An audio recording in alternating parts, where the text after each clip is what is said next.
We're all doing very important, meaningful work. I hope that something I say in many of the stories that I want to share with you today, some longer than others, that I affirm your work. I got to believe that some of you feel like you're on an island at times.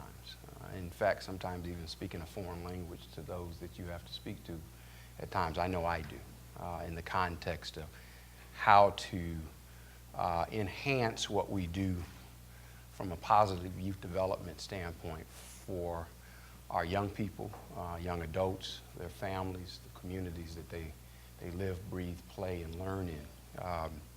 So I'm hoping that some things that I share with you will inspire you, but also sort of release some of the shackles that you may have and not even know you have in terms of your thinking about the possibilities of what you're currently doing and how it informs the world on how to enhance opportunities for young people, communities, and families. I'll give you a quick example, and David can appreciate this. When I was at the Mentoring Center in Oakland, a training and technical assistance provider, the mindset, and it remains today, around mentoring is all we can ask a volunteer mentor to contribute is a year of volunteer service to help a young person out.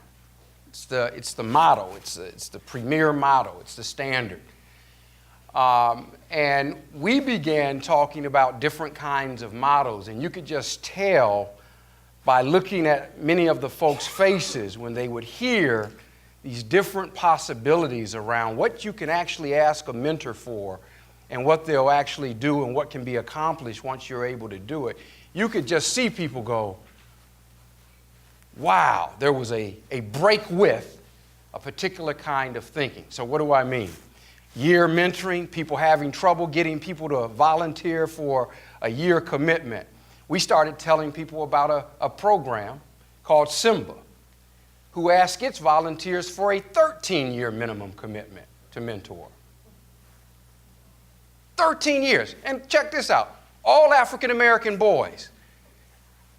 I can't get a whole lot of people to commit to a year. And you're telling me that you're able to find African-American men, because that's all this program recruited, to commit a minimum of 13 years? Yep. It's being done, it's flourishing, and it's began to communicate to the world the possibilities. And you could just see folks go, what's that about? How do we do that? And at the end of the day, you boil all the fat away. It's a mindset. It starts there. So we have to actually believe in what we're doing, believe in the possibilities even before we see the outcome, the reality of it, the life of it, the breath of it. But then we've got to make sure that we understand some of the routes that will be necessary to deliver it to us. And I'm hoping that today I'll say some things in my description of what we're doing around positive youth justice, positive youth development, community involvement, systems change, and you'll go, wow. Particularly when you consider the population of folks that I'm engaging. So I just wanted to put that out there, and hopefully it will get you ready to sort of open your brain and you spigot it up. I want to start with saying that I've been thinking a lot about my grandmother lately. I have an 82-year-old grandmother who lives in Michigan, too far away from me. And she's got all of her faculties, my only living grandparent. And what I mean is she travels, she bowls nationally. She loves bowling, 82. She got a wig and everything, but she bowling. Right? Story behind that wig, I probably don't have time to tell you, but, and she loves when she's coming out west, Reno and Las Vegas. I wonder why. But she is at an age where I find myself sending her all kinds of stuff with pictures of me, words of gratitude, and even criticism of my work, because I know she's proud. And I was home a few months ago, and she's like, I'm really still trying to figure out what it is you do.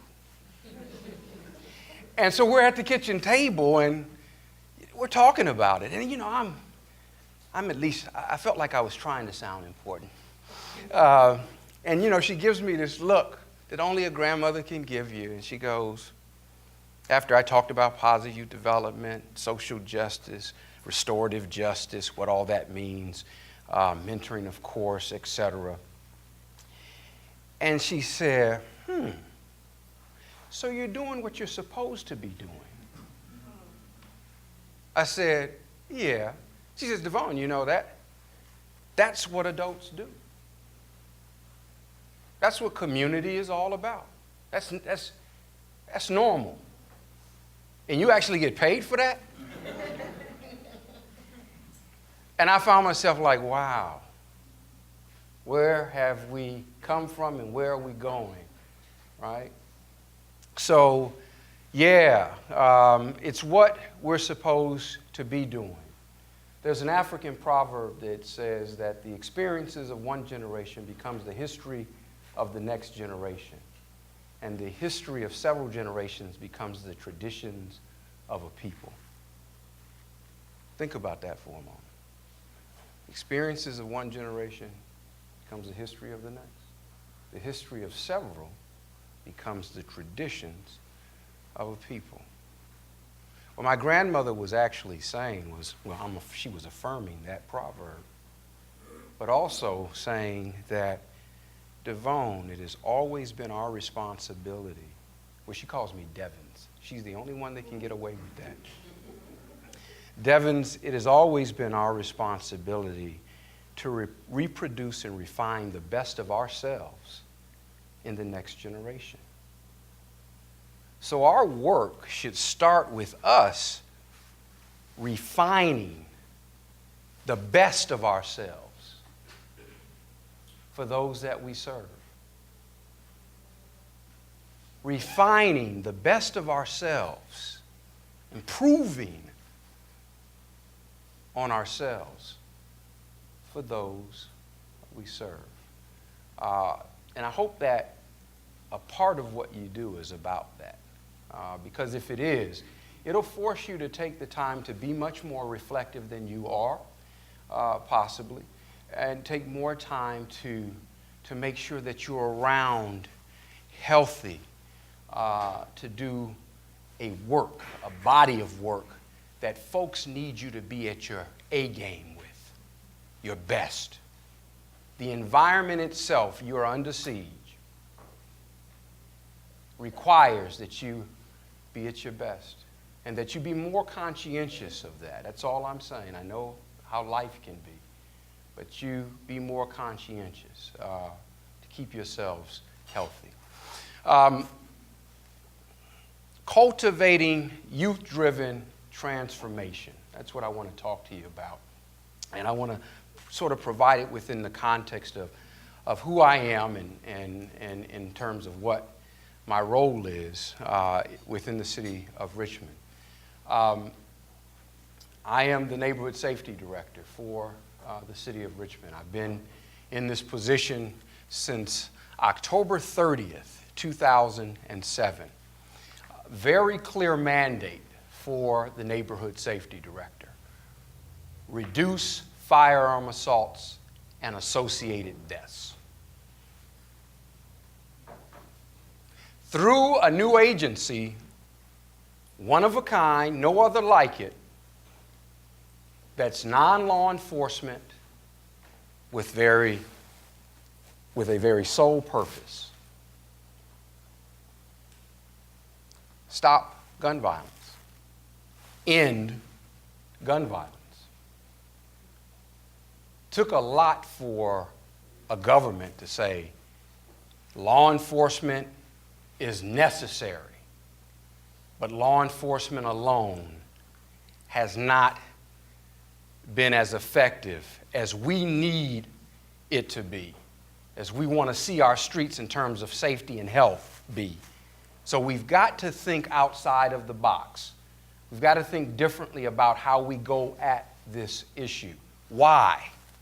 Why a new agency in the context of the city of Richmond? 100,000 people, and between 1986 and 2005, 788 people lost their lives to gun violence. 788 people, mostly African American men, under the age of 25 years old. And one of the things as we were working together, David and I and others concluded was a couple of things. One, there was a lot of resources raised over that 2021 year period designed to reduce gun violence. We also saw in the data that gun violence over that 2021 year period was happening in the same communities, the same areas of town, and many times with the same families. And it wasn't that big. It wasn't like really even spread out. I mean, Richmond is that big, right? So the office was created. It was a part of an answer, folks believe, that hey, if we can create an agency that just has a deliberate, single focus, non-law enforcement, to get at this, we may be able to gain greater traction at handling the problem. The first thing that I did as director, the first 3 hires I made, and it sort of blew city government away, was I hired 3 young men who were allegedly involved in gun violence to be office aides. It's the first 3 hires we made. I didn't know what I was going to have them do, but I knew that they could inform anything I did, probably better than anybody. And so we brought them in, and it was a challenge for me and City Hall because these young men came through the door with a whole lot of trauma, a whole lot of difficulty trusting adults, relying on adults, and some fear. Is this dude really undercover FBI? I didn't even know FBI could be undercover, right? So I had to convince them that in order for us to really get at what we're trying to get at through this agency, we're going to need you. I had to convince them that I meant that as well. It's easy to say it. The next 4 hires that I made were community members between the ages of 30 and 45 at the time. I needed and all of them formerly incarcerated, now city employees, as well as these young people. It's the only office in city government at the time that said you had to be formerly incarcerated to apply. Systems change. So we found 4 phenomenal community resources, assets that understood Richmond, were from Richmond. All of them had a piece of violence in their history in the city of Richmond, were able to demonstrate that they had turned the corner and were interested in giving back. And they themselves believing that they had something to give back. So we leveraged that. We wrapped our arms around that. And it came with a lot of challenges. These individuals, too, were from different sides of town. Quite frankly, they had histories with one another. Now, I want to say something about that because one of the very unique pieces of any success that I believe we've been able to attain has been, I haven't had a lot of turnover in 7 years on my staff. The first 2 folks that we hired, we call them neighborhood change agents. They're street outreach workers, and I'm going to tell you what they do. First 2 that I hired are still with me today. That's been important in the terms of digging and gaining trust within a community in the context of what we do. The next 3 of them, I have 7 change agents today, have been with me for, I want to say 6 years. 5.5 years. And then one of the last 2 has been with me now 3 years, and we have a young man who's been with us for a year. I've lost 3 neighborhood change agents to retirement, mostly as a result of trauma. When you're involved in communities, as you know, and engaging in the very areas where gun violence occurs, you see a lot of it. You experience a whole lot of it. And we do a lot, and I think we have to do more to make sure that we're keeping ourselves healthy. So we go outside of what city government provides, and I raise money to get my staff better health and wellness services.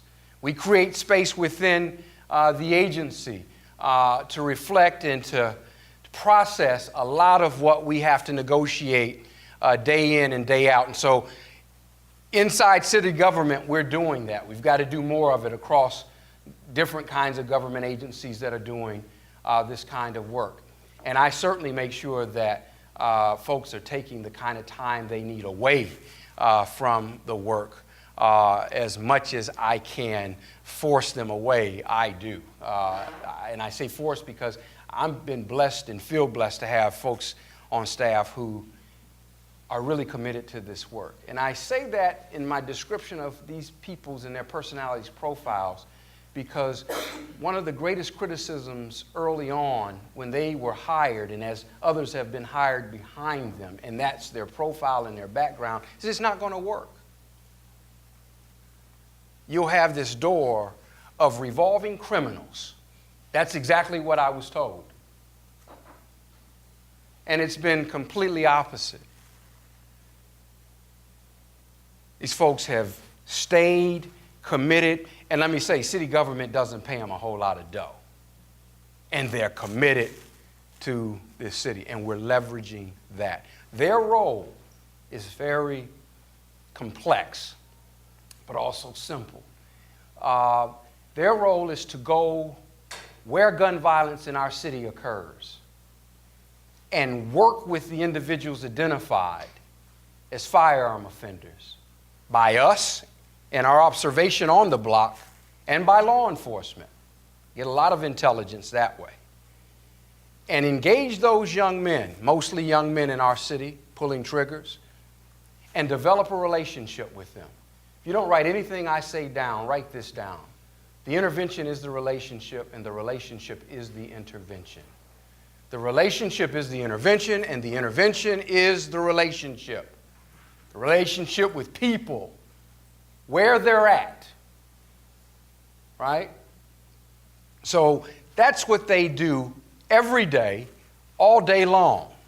They're engaging young men and the families of those young men and the communities where those young men lay their hats, so to speak, day in and day out, planting positive seeds of information, coaching them, mentoring them, and directing them into social services.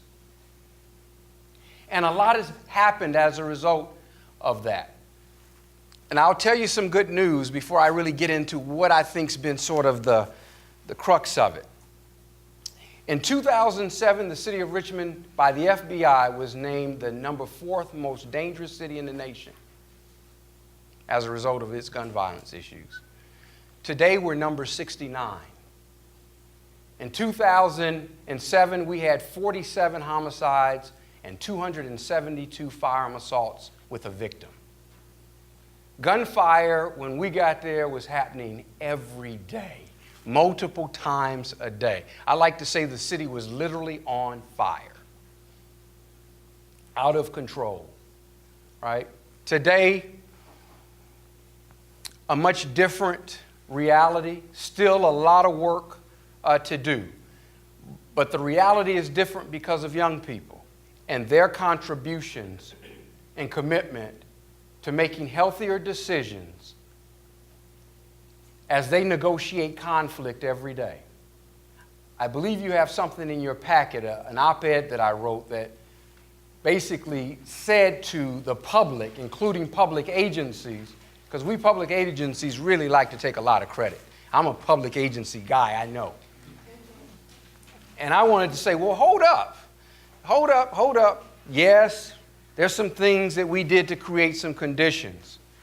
Yes, there were some enforcement things that happened that certainly contributed. But let's not forget whom I believe were the principal contributors to the significant reductions of gunfire in the city of Richmond. The young men who decided to stop shooting. No less conflict. Just a different approach to how we handle that conflict. A different mindset. So let's also make sure in our work that we acknowledge the power of our young people, those that we're engaging, the power of community, family. We need to do that more publicly. I think sometimes because of we want to step out front and say, look what we did, it only challenges the young folks that know y'all didn't do nothing, we did it. And we can quickly show you what the opposite side looks like again if we decide to make different decisions. So I do think that, young people are making it a safer place, a healthier place. Last year we celebrated a 33-year low. A 33-year low in 2013. Huge, right? Right. These young people, and I'm going to tell you what they've been doing, but these young people are making a difference. A huge difference. 33 years it took to get to 15 homicides and 45 firearm assaults from 242. Right? Right now in 2014, we're 43% less than we were at this time last year. Our best year last year in homicides. And I got to break that number down even further, and 35% in firearm assaults. We have 4 murders in our city this year. We have additional two what they call justifiable homicides. You don't walk into nobody's house with a gun and expect it. If they got one, they're not going to try to protect themselves.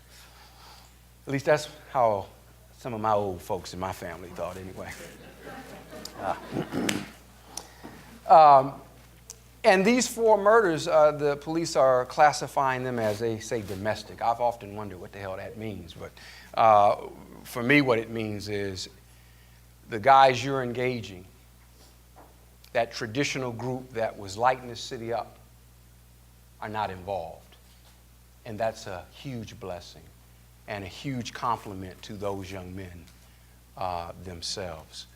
So we are seeing and feeling and living the result and power of what positive youth development can have, not only on crossover youth, but I think these young men that I'm engaging are who create crossover youth. I like to say these young men are the risk makers. I hear a lot of folks say, at-risk young people. I say, well, I'm working with the young men who create that risk. Right? So I want to tell you a little bit about these young men and how we got sort of more deliberate and intentional.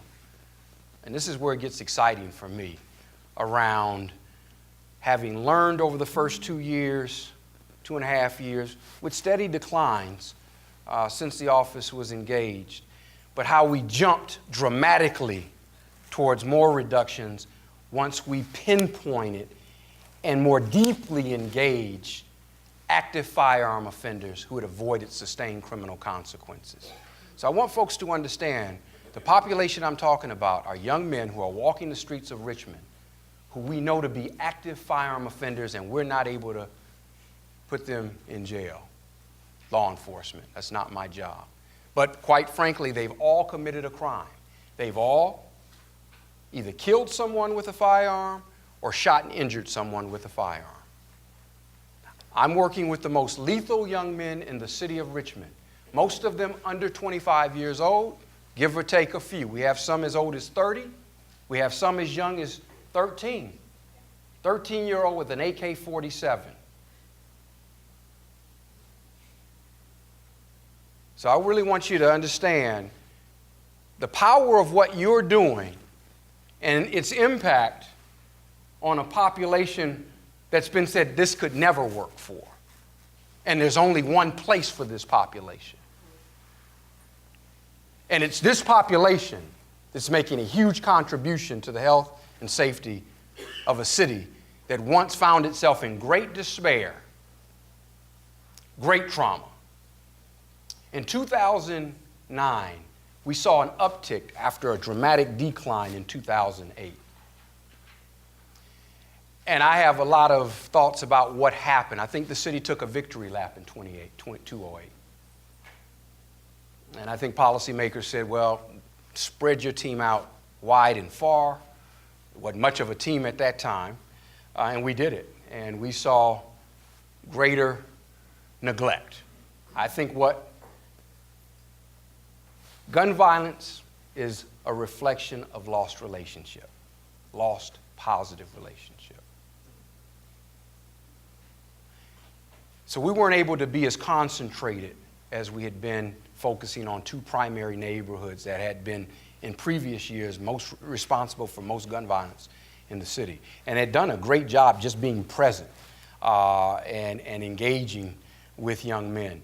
But in 2009, we saw this spike, and I got a chance to be in a room with the public defender, the district attorney, the U.S. attorney, the parole department, state parole, probation county, FBI, there was some other agencies in the room. And what I continually heard about, this is early 2010, what I continually heard about the 2009 activity in Richmond was consistent around the board, and only 17 people, maybe, are responsible for 70% of it. So 170 firearm assaults with an injury and 45 homicides all over KTVU. How many of y'all get that channel? Richmond is a dangerous place to live. Richmond is crazy. Richmond is on fire. I hated turning on my TV in the morning. And then I'm in a meeting and I'm hearing 17 people responsible for that damn narrative. Wow. And we know who they are. And they're spooky. And we know where they are. I mean, I'm listening to this. So I said, I know I'm not law enforcement, and I'm grateful for the law enforcement guy that sort of ushered me into the room to hear it, because it was a turning point. It was that aha for me.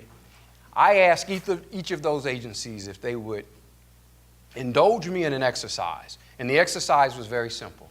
Without consulting one another, would you send me who those 17 people are on your list? And they agreed. And I got several lists with 17 names. And it was more than 17 people after you took every list. Certainly a lot of crossover. But it was about 28 names. That was still, I can wrap my arms around this. These guys are walking our streets. They're isolated. They're idle. They're enraged. They're depressed. They're self-medicating. Promethazine, right? Marijuana, and all kinds of stuff. 28 people responsible, based on law enforcement intelligence, for 70%. And I'm telling you, I was looking for a big win. 70% reduction, that's huge. That's lives. That's what it translates into, lives, right? So what do? I sent those lists. My staff and I combed through it. 28 names come out of it. We know some of these folks. Some we didn't. So what I said to my staff, community members who had cachet in the community, had license to operate where this activity was happening, who were assets themselves, I said to them, here's what we're going to do. I want you to go out to each of those individuals and I want you to invite them to sit down with the neighborhood safety director. And I crossed my arms just like this, like that meant something.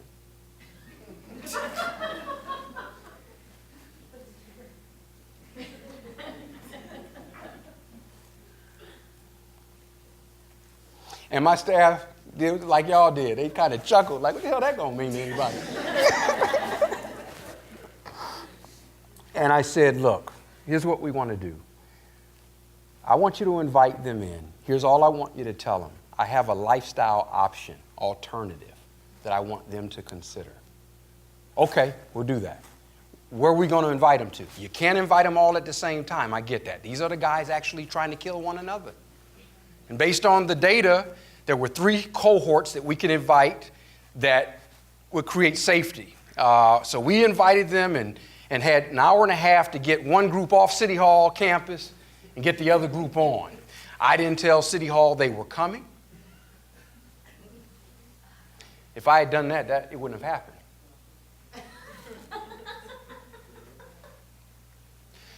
You can take from that whatever you want. And guess where I invited them to inside City Hall? Top floor, city manager's conference room. Why? It's the best room in the house. My staff said they'll never come to City Hall. Why don't we just put them in the community centers and hold the meetings that you want to have with them at the community center? I said, would you take your child to that community center?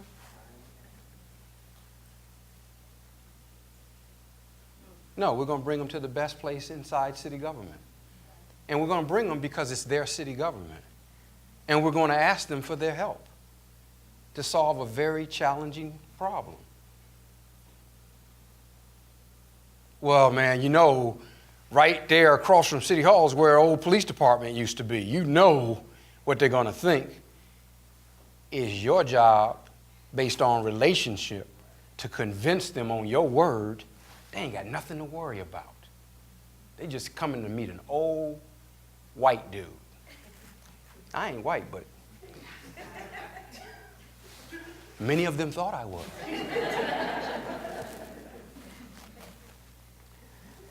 So by the time we were able to get the invitations out, I gave my team 3 months. This is March of 2010.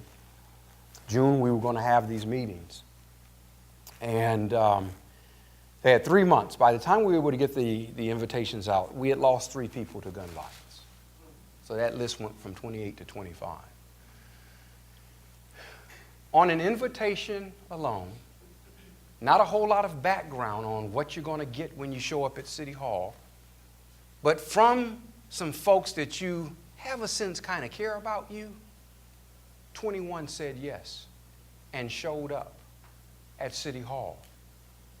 And let me tell you, when they showed up in their swagger, in their attitudes and behavior. I like to call it was mean swag.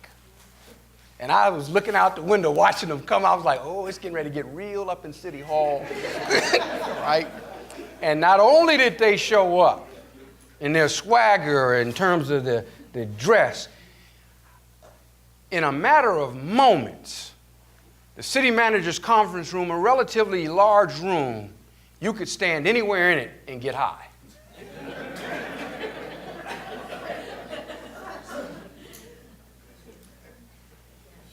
I mean, 4 of those meetings were I was walking around, hey, what's happening? Right? Yeah, I was like, wow. And that got people's attention inside City Hall. You could just, I mean, throughout City Hall, all of a sudden, you could just kind of go, what's going on? Somebody burning up in here? You know, people start checking bathrooms, you know. And let me tell you about the room, because I think it says a lot about expectations and giving young people something to perform to and sort of watching them to perform, because they will once we put it out there for them. It's a large, beautiful marble wood, square table, nice chairs, video screens, window stuff, it's glass. So you got this thing that'll come down, zzz, give you privacy. Cats love that, right? When they walked in, they had name placards. Mr. Jones. Not first, Mr.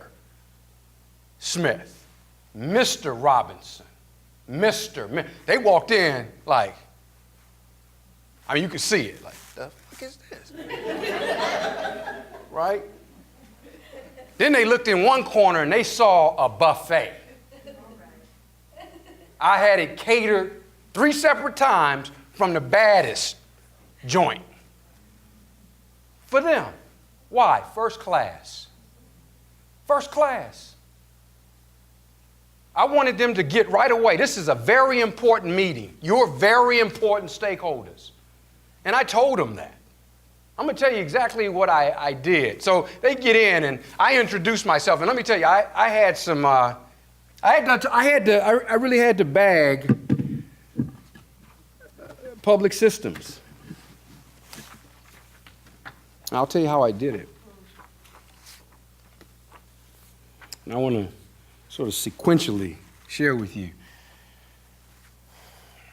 The first thing that was important, first class space. I've told you why. There was a mindset I was getting at. I was already in the work of changing mindsets.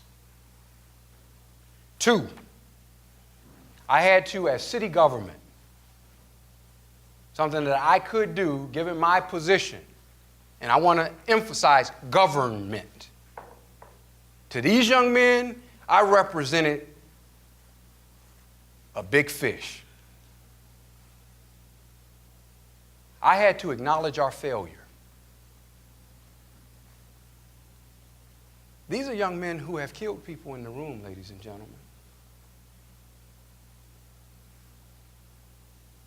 Had destroyed families. Had injured people seriously. And I was looking them in the eye and I was telling them, we failed you. And here's how. I had to acknowledge their power. Gentlemen, for example, you all are pushing public policy, public safety policy without even thinking about it. Our public safety policy in this city is all geared around you. You're responsible for it. And you haven't even thought about it. Can you imagine, young men, if you began to think about public safety policy and how it might potentially help you? What do you mean, Mr. Boggan? I didn't get Mr. Boggan, trust me, I got looks. I had to talk about the overtime budget of law enforcement. Give you an example of what I mean. In Richmond at that time, it was $500,000 a month. Justified on gun violence. In Richmond at that time, not a criticism, an observation. We had $345,000 beat cops. Not one, a few. And if you looked at the beat cops who were making over $200,000, wow. Again, I'm not criticizing them, just pointing out fact. I let them know. And I told them, you're responsible for that. You're responsible for somebody else's child being able to get a great education. What are you getting? I mean, I won't go into more, but trust me, I got real with them. And I think we have to do a better job of getting real with our young people, giving them information that they can sit back and go, wow, because they did. It blew their freaking mind. I extended an apology from City Hall. I'm sorry. And then I requested their help. I said to them, frankly, we've tried everything. This and that, bells and whistles, and now look where it's gotten us. The one thing that we haven't tried is to come to you directly and ask you, will you help us? I understand, young men, that if gun violence is to stop in Richmond, it has to come through you. I'm putting that on the table. I believe that. That's the kind of power you actually wield. So I'm asking you, Will you partner with us to change the city, to change the reality for yourself?